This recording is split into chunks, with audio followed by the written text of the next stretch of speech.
Hello everyone, welcome to my new video. চলে আসলাম নতুন একটা ভিডিও নিয়ে। আজকে কিন্তু আমি শেয়ার করতে যাচ্ছি আমাদের নিহারের বার্থডে। তো নিহারের বার্থডে এবার ছেলে সেলিব্রেট করলাম, ভাবলাম সে মেমোরিটাকে সেভ করে রাখি, ইন ফিউচারে বসে বসে দেখতে পারবো আমার বাচ্চার বার্থডেটা। তো সেই জন্যই আজকের ভিডিওটা করা। তো আজকে সারাদিন কিন্তু নিহার খুব বিজি। ও হচ্ছে বেলুন ফুলাচ্ছে, খুব চেষ্টা করছে বেলুন ফুলানোর জন্য, বাট একটা বেলুনও কিন্তু ফুলাতে পারছে না।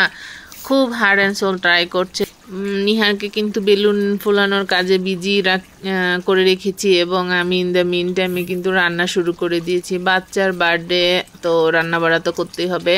আজকে কিন্তু অনেকগুলো আইটেম আমি রান্না করেছি, যেহেতু জন্মদিনে তো একটু আইটেম বেশি হবে, এটাই স্বাভাবিক, জন্মদিন মানেই খাওয়া দাওয়া। তো সকাল থেকেই কিন্তু রান্না বাড়া শুরু করে ফেলেছি। খাসির মাংস করেছি, বিরিয়ানি করেছি, মাছের কালিয়া করেছিলাম, ইলিশ মাছ দিয়ে মিষ্টি কুমড়োর ভাজি করেছিলাম, আরও অনেক আইটেম করেছিলাম, বিভিন্ন ধরনের ভাজি করেছিলাম। যতগুলো আইটেম আমি করতে পারি, বাট এগুলোই আমি কিন্তু করতে পেরেছিলাম। অনেকগুলো আইটেম করেছিলাম, সবগুলো আইটেম কিন্তু আমি আপনাদের সঙ্গে শেয়ার করছি। বিভিন্ন ধরনের ভাজা করেছিলাম, একটা ডাল ছিল, পায়েস ছিল, মিষ্টিটাও কিন্তু আমি বানিয়েছিলাম।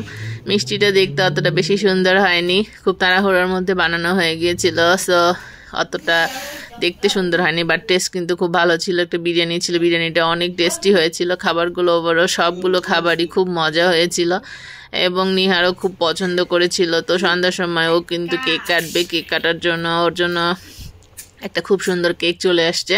সে খুব এক্সাইটেড, আজকে কেক কাটবে। তো ওর বাবা ওকে হেল্প করছে কিভাবে ও কেকটা কাটতে পারবে।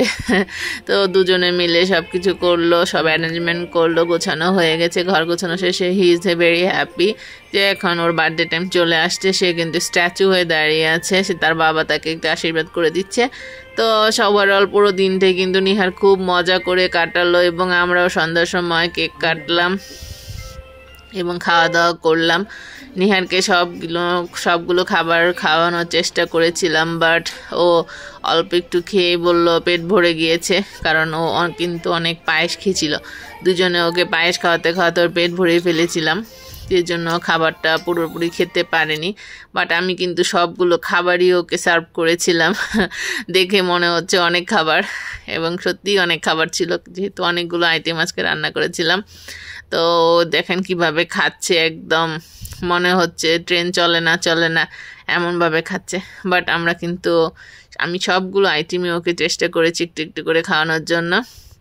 তো আজকের মতো বার্থডে ব্লগটা কিন্তু এখানেই শেষ করছি।